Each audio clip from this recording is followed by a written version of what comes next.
Sekedar informasi, dana kelolaan Paytrend Asset Management per Februari 2022 tinggal 1,6 miliar rupiah alias turun jauh dibandingkan periode tahun 2021 yang masih berada di kisaran 13 miliar rupiah. Sementara di 2019, dana kelolaan aset manajemen ini sempat mencapai puncak di 33,9 miliar rupiah.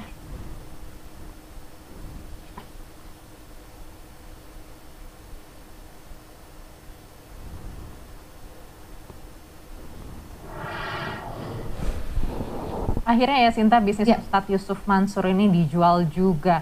Yang menjadi pertanyaan, ini siapa yang beli ya dan apa penjualannya ada hubungannya dengan berbagai gugatan hukum yang ditujukan kepada Ustadz Mansur terkait dengan bisnisnya. Ini yang mungkin perlu disampaikan lebih transparan lagi ya ke masyarakat. Iya Ana, tapi apalagi yang terbaru ini kan gugatannya nggak main-main ya. Ini jumlahnya luar biasa nih. Ada 98,7 triliun rupiah. Dan gugatannya diajukan Zaini Mustafa ke Pengadilan Negeri Jakarta Selatan atas tuduhan ini. Apakah kepergian Yusuf Mansur ini adalah strategi exit Yusuf Mansur untuk menghilangkan jejak bukti-bukti bahwa yang saya sebutkan tadi, misalkan sumber uangnya yang nggak jelas itulah yang kemudian dilarikan di sini, kemudian ditarik, kemudian perusahaannya dijual karena setelah ditarik uangnya dari dari PAM ini, uangnya kan jadi bersih nih karena hasilnya dari PAM, dari sekuritas. Nah setelah dari sekuritas uangnya bersih, sekuritasnya dijual nih, Paytrend Asset Management Syariah katanya dijual ini, dan setelah dijual otomatis kan itu menjadi rahasia suatu perusahaan tersebut dan tidak terkait lagi dengan Yusuf Mansur dong.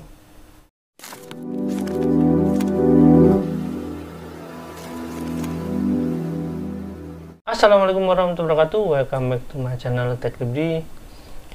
Kali ini ada berita menarik teman-teman.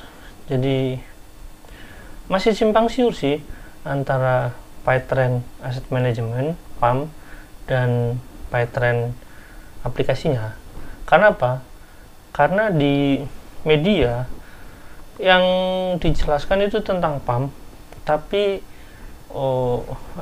visualnya tentang Paytrend aplikasi. Nah, itu kan sesuatu hal yang berbeda ya. Karena yang satu, Paytrend Manajemen Syariah itu PT-nya berbeda dengan Paytrend. Karena Paytrend sendiri kita tahu bahwasanya Paytrend itu menggunakan PT hibah dari ya Mas Febrian itu ya. Namanya PSA ya, Vireta Sentosa Internasional. Nah, katanya menurutnya Paytrend itu dijual sahamnya 100%. Berarti ya dijual, yang nantinya akan diakuisisi oleh siapa kita nggak tahu. Nah ini kan jadi pertanyaan guys, ketika Yusuf Mansur sedang mengalami banyak masalah, karena kuasa sahamnya kan di Yusuf Mansur nih. Ketika Yusuf Mansur mempunyai banyak masalah terkait dengan Paytrend sendiri yang dulunya menggunakan skema Ponzi, MLM, dan ada pertanyaan besar. Nanti akan saya jelaskan, ada pertanyaan besar di mana Paytrend Manajemen Syariah ini, aset manajemennya ini ada pengelolaan yang berbeda, yang berhubungan dengan wawancara, termasuk dengan saham-saham lainnya.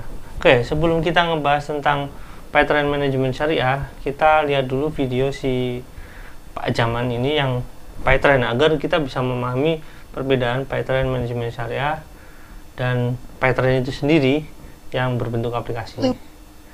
Oke, kita lihat videonya ya, si Mr. Jaman. Bersamaan di tahun itu, saya lagi gencar-gencarnya mengedukasi masyarakat tentang ekonomi kerakyatan. Ekonomi asli Indonesia, Indonesia berjamaah. Indonesia berjamaah. Yakni bagaimana satu opportunity ini dinikmati oleh sebanyak-banyaknya orang. Karena itulah saya memilih kemudian melahirkan Paytrend dan Miracle. Melahirkan Paytrend dan Miracle. Miracle ini produk MLM juga ya. Skemanya hampir mirip dengan Ponzi menurut saya. Jadi gini guys, yang harus dipahami. MLM itu menurut pengertian dari Kementerian Perdagangan, dari peraturan Kementerian Perdagangan, itu berbeda dengan MLM yang ditafsirkan oleh Yusuf Mansur dalam bentuk PyTrend dan Miracle-nya. Jadi kalau yang Yusuf Mansur jelaskan di sini, ini tentang skema Ponzi yang menurut Yusuf Mansur itu halal. Nah, kita bisa lihat nanti di sini, kita lihat videonya langsung, guys.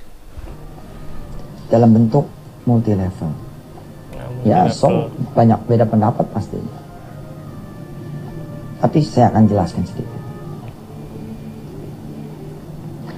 Terus kenapa dibikinnya dengan cara multi level? Multi level tuh asal dia bukan money game, bos. Yang nggak boleh tuh money game. Kagak ada barangnya, nggak ada apa-apanya. Tiba-tiba nanti kalau nyetor duit, ntar nungguin dapat duit. Ya nggak begitu dong.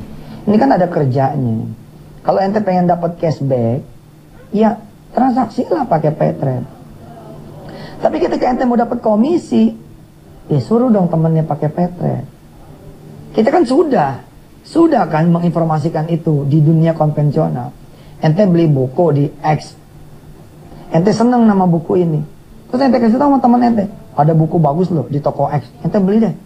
Ente anterin nih si teman ente nih ke toko X. Pertanyaannya, dapat nggak komisi? Dapat komisi, diskon? Nggak dapat. Padahal yang ngasih tahu ente, digoncengin pula lagi. Tapi ente nggak dapat. Terus ketika teman ente memberitahu lagi yang lain, memberitahu lagi yang lain, memberitahu lagi yang lain, memberitahu lagi yang lain, ente dapat nggak? Makin nggak dapat. Orang yang ente anterin langsung yang nggak dapat. Nah, dengan multi level, bos, sebenarnya ini asik banget. Cuman otak kita udah rusak dengan multi level yang kacau-kacau, yang tipu-tipu. Ketika kemudian jalur distribusinya memakai teman-teman pemakai sendiri, jadi sesama pengguna sendiri dia yang jadi marketingnya gitu. Maka jatah marketing kan buat dia semua. Bagi-bagi deh tuh. Keren jatuhnya. Secara sistem begitu ada orang ketiga beli buku, sistemnya akan nyari tahu. Dia bisa begitu karena si Fulan karena si Fulan karena si Fulan, dapat ke ente. Dibagi komisinya. Seret. Oke, saya jelaskan ya. Jikalau seperti itu, memang pelaksanaan seperti itu, ya itu sesuai dengan undang-undang peraturan Kementerian Perdagangan ya. Nah, cuma kalau berbicara komisi referral atau nanti ada bonus referral atau nanti bonus kaki atau bonus apa, bonus pasangan seperti itu, nah itu yang tidak diperbolehkan. Karena itu sistemnya menjadi Ponzi. Karena apa? Skema Ponzi ini kan nantinya beruntun ke bawah sangat banyak. Dan itu memang mereka bisa membatasi batasan mereka berapa. Tapi karena skema inilah terkadang yang membuat suatu skema ekonomi ini menjadi sangat curang kepada downline yang ya mungkin yang semakin besar, semakin berkembang, dan downline yang berkembang itu yang besar itu yang menjadi korban biasanya. Nah, kan terbukti dengan platinumnya PayTrend itu kan, itu bermasalah yang katanya 10 juta platinum atau ya kalau nggak salah platinum ya. Jadi dengan skema itu kan jadi masyarakat yang berkorban, yang katanya Yusuf Mansur bagi-bagi 15 miliar. Nah, teman-teman, kita lanjut dulu ya. Nanti setelah ini akan saya bahas tentang penjualan asetnya. Ente bayar listriknya lewat aneh. Aneh kan dapat komisi dari PLN. Ente beli tiket di Swalayan X, oke, dapat komisi tuh tiket kereta api misalnya 7.000 atau berapa gitu. Nah, beli di aneh gue ente dapat apa? Dapat cashback. Nah, yang gak di cashbackin, aneh jadiin komisi orang-orang yang membuat ente dengan izin Allah bisa belanja di aneh. Aneh punya 7.000, aneh tahan misalkan berapa? Aneh tahan 1.000, apa berapa gitu ya? 6.000-nya dibagi-bagi, kira-kira kayak gitu. Istilah aneh ya, orang lain itu bikin perusahaan buat dirinya. Aneh sih bikin perusahaan kayak PayTrend nih, sebanyak-banyaknya orang bisa dapat gitu. Insyaallah kita terus-terusin lagi. Insyaallah belajar ini enak kok belajar. Oke, teman-teman, jadi faktanya nggak demikian ya. Karena faktanya itu sangat jauh dari kenyataan. Kayak terlepas dari itu, kita langsung masuk ke ini. Ada berita yang keren ya, si Don Lego ini. Don Lego, sorry ya. Tapi ini berkaitan yang tukang Lego ini. Kita tahu saya akan bacakan beritanya sedikit ya, yang berkaitan aja gitu, karena saya akan merilis dari beberapa media online. Di sini masih agak absurd apakah itu PayTrend ataukah itu PayTrend Asset Management PAM itu. Oke, di sini saya akan bacakan ya. Yusuf Mansur jual PayTrend 100%. Nah, PayTrend itu sendiri itu kan awalnya aplikasinya itu yang PT Veritas Sentosa Internasional, yang PT VSA itu. Nah, kalau PAM berbeda. Nah, di sini menjelaskan bahwa Yusuf Mansur, pemilik aset manajemen PayTrend, mengumumkan rencana penjualan 100% saham perusahaan. Direktur Utama PayTrend Asset Management, Ayu Widuri, membenarkan hal tersebut. Menurut dia, rencana penjualan saham itu dilakukan untuk mencapai tujuan visi misi perusahaan. Ayu menjelaskan aset manajemen itu merupakan manajer investasi syariah pertama. Oke, kita masuk ke media berikutnya. Di sini ada finance ya, Detikcom. Perusahaan aset manajemen Yusuf Mansur. Nah, ini kan manajemen ya, milik Ustadz Yusuf Mansur. PayTrend Asset Management mengumumkan rencana penjualan 100% saham perseroan. Oke, masih sama tentang saham perseroan. Kita masuk ke CNBC. Nah, kita masuk ke CNBC. Yusuf Mansur dibicarakan kepemilikan saham PAM. Oh ya, ini kan PAM ya berarti. Kemarin Ustadz Yusuf Mansur mengumumkan akan menjual kepemilikan saham di PAM kepada pihak lain. Perusahaan telah mengumumkan di media massa terkait rencana penjualan tersebut. Dalam mengumumkan disebutkan pemegang saham mengendalikan akan menjual 100% saham perseroan yang diterbitkan kepada pihak lain.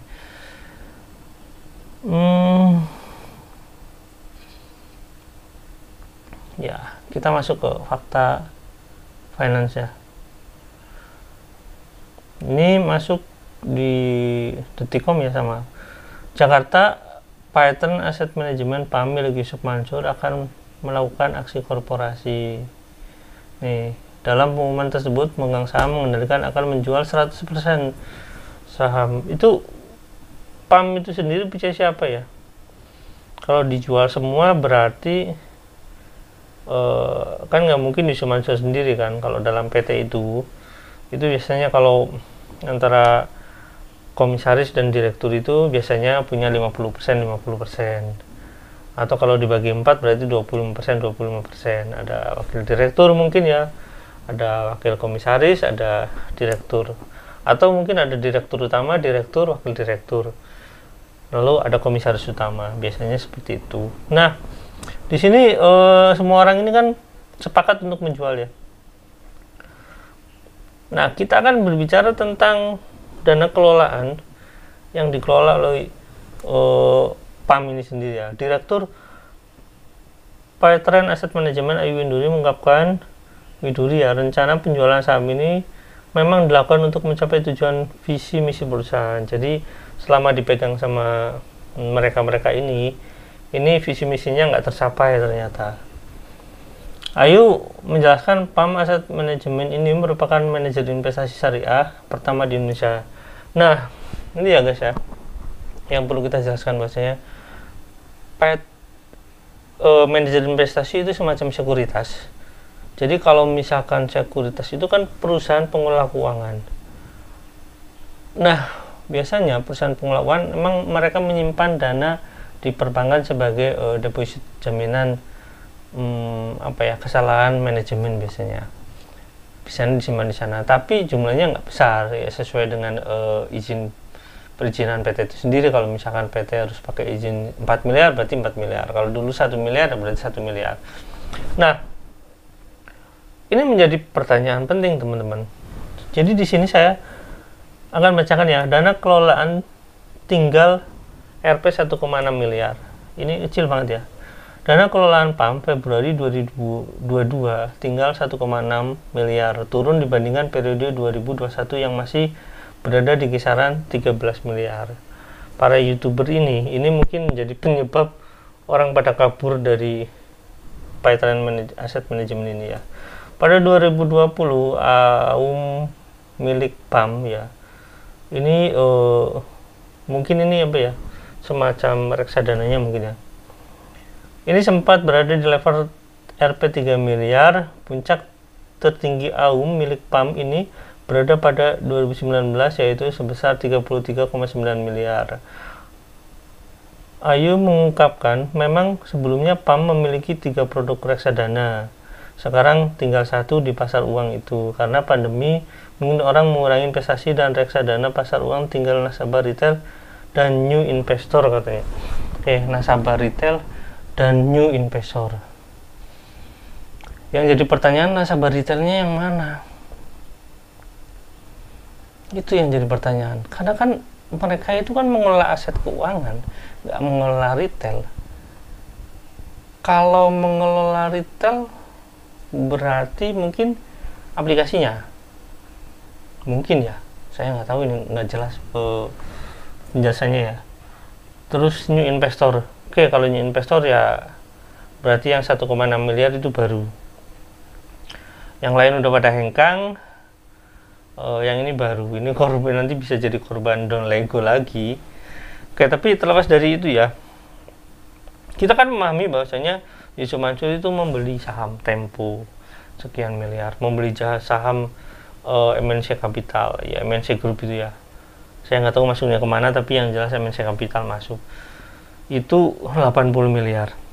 Sementara dana kelolaannya itu paling terbesar itu 33,9. Nah, Yusuf Mansur ini mengakui di TV One itu, dia katanya cuma sebagai apa ya, inisiator kayak gitulah, sebagai inisiator pengumpulan dana dan bukan dia. Oke, bukan dia. Terus kalau misalkan kelolanya 33,9 ini, uang yang itu dari mana sebenarnya asal usulnya? Apakah dari Paytren kah yang nggak pada dibayar karyawannya, dan apakah dari Paytren kah yang member-member premium kah, atau dari Paytren kah yang member-member yang daftar-daftar itu dari skema ponzinya, atau dari mana? Nah, ini wajib kita pertanyakan kan ya. Aplikasi yang berjalan pada tahun-tahun itu kan masih Paytren ya, Paytren yang mengumpulkan dana besar-besaran itu dengan diamond apa ya, dengan platinum atau diamond ya, pokoknya itulah, saya lupa lagi. Saya emang nggak terlalu fokus dengan MLM kayak gitu. Yang jelas dengan konsep seperti itu kan menjadi pertanyaan ya. Ternyata setelah dibuka, Paytren ini kelolaan dananya sangat kecil. Kalau misalkan itu sebuah sekuritas yang katanya syariah tapi nggak syariah, yang klaimnya syariah tapi nggak syariah, syariah pertama tapi yang nggak syariah pertama, sebenarnya lucu kan? Oke, kalau misalkan itu reksadana atau misalkan itu apa ya, pengelolaan dan investasi berjangka menggunakan metode pembelian online di IDX, dan berarti jadi pertanyaan penting nih, ternyata uang itu berbeda lagi nih antara yang 33,9 miliar ini dengan yang 80 miliar ini. Yang 80 miliar ini sumbernya dari mana? Itu yang jadi penting, teman-teman. Dan kita nggak tahu sampai sekarang, nggak dijelaskan oleh Yusuf Mansur. Dan yang ngeles ada gedeng apa yang nggak tahu, yang katanya mau beli apa ya, Garuda itu kita nggak tahu, Beris nggak tahu dari mana duitnya. Ya, apakah itu uang dari sedekah? Apakah itu uang dari wisata hati, sedekah wisata hati ya? Apakah itu dari umroh merdeka, tabung tanah, patungan usaha, batu bara, JBN, atau dari yang mana kita nggak tahu. Ya, terlepas dari itu, yang pasti ini menjadi pertanyaan bahwasanya apakah kepergian Yusuf Mansur ini adalah strategi exit Yusuf Mansur untuk menghilangkan jejak bukti-bukti bahwa yang saya sebutkan tadi, misalkan sumber uangnya yang nggak jelas itulah yang kemudian dilarikan di sini, kemudian ditarik, kemudian perusahaannya dijual. Karena setelah ditarik uangnya dari dari PAM ini, uangnya kan jadi bersih nih, karena hasilnya dari PAM, dari sekuritas. Nah, setelah dari sekuritas uangnya bersih, si sekuritasnya dijual nih, Paytren Asset Management Syariah katanya dijual ini, dan setelah dijual otomatis kan itu menjadi rahasia suatu perusahaan tersebut dan tidak terkait lagi dengan Yusuf Mansur dong. Nah, untuk melakukan usitan itu kan tentu menjadi masalah kalau misalkan itu kepemilikannya 100% untuk menjadi orang lain. Dan yang jadi pertanyaan, apakah ada yang mau beli dengan kondisi Paytren yang seperti itu gitu, yang ya termasuk manajemen syariahnya, masa sekuritas cuma 1,6, yang gaji karyawannya gimana? Kan kita tahu sekuritas itu kalau misalkan dia masuk ke IDX itu kan 1,6 miliar itu penghasilannya cuma berapa juta, sedangkan yang 9 miliar aja kadang cuma 9 juta. 1 miliar itu kadang cuma dapat, ya kalau misalkan di tabungan-tabungan biasa kan paling ya cuma 9 juta 1 miliar. Kalau kemarin seperti kemarin ya 1 miliar cuma 1 juta.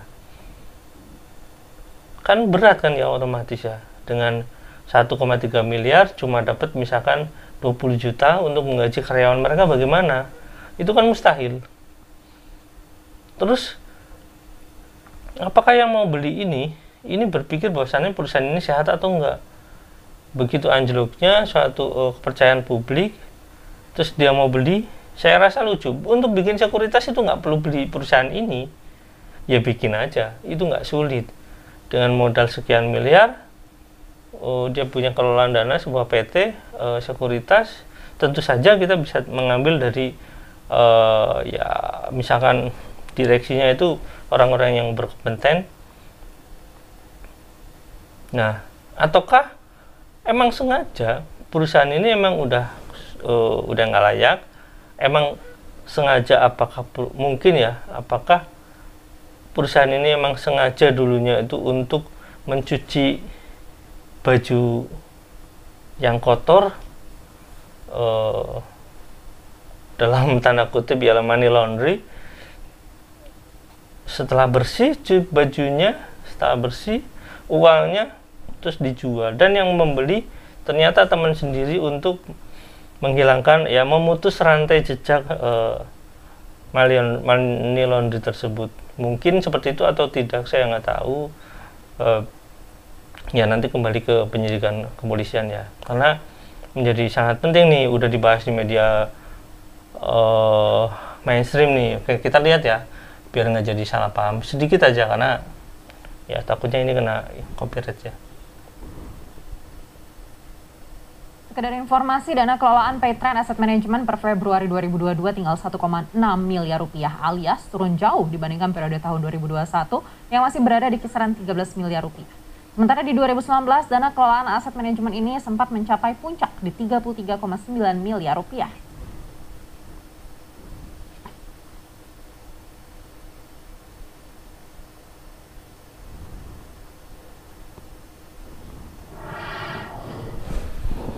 Akhirnya ya Sinta, bisnis Ustadz Yusuf Mansur ini dijual juga. Yang menjadi pertanyaan, ini siapa yang beli ya, dan apakah penjualannya ada hubungannya dengan berbagai gugatan hukum yang ditujukan kepada Ustadz Mansur terkait dengan bisnisnya. Ini yang mungkin perlu disampaikan lebih transparan lagi ya ke masyarakat. Iya Ana, tapi apalagi yang terbaru ini kan gugatannya nggak main-main ya. Ini jumlahnya luar biasa nih. Ada 98,7 triliun rupiah. Dan gugatannya diajukan Zaini Mustafa ke Pengadilan Negeri Jakarta Selatan atas tuduhan ingkar janji atau wan prestasi. Wow, banyak. Nah, teman-teman, jadi udah dibahas media mainstream nih. Jadi buat teman-teman yang bilang, cenah bosen, ya namanya juga kasus ya orang yang cukup besar ya menurut saya.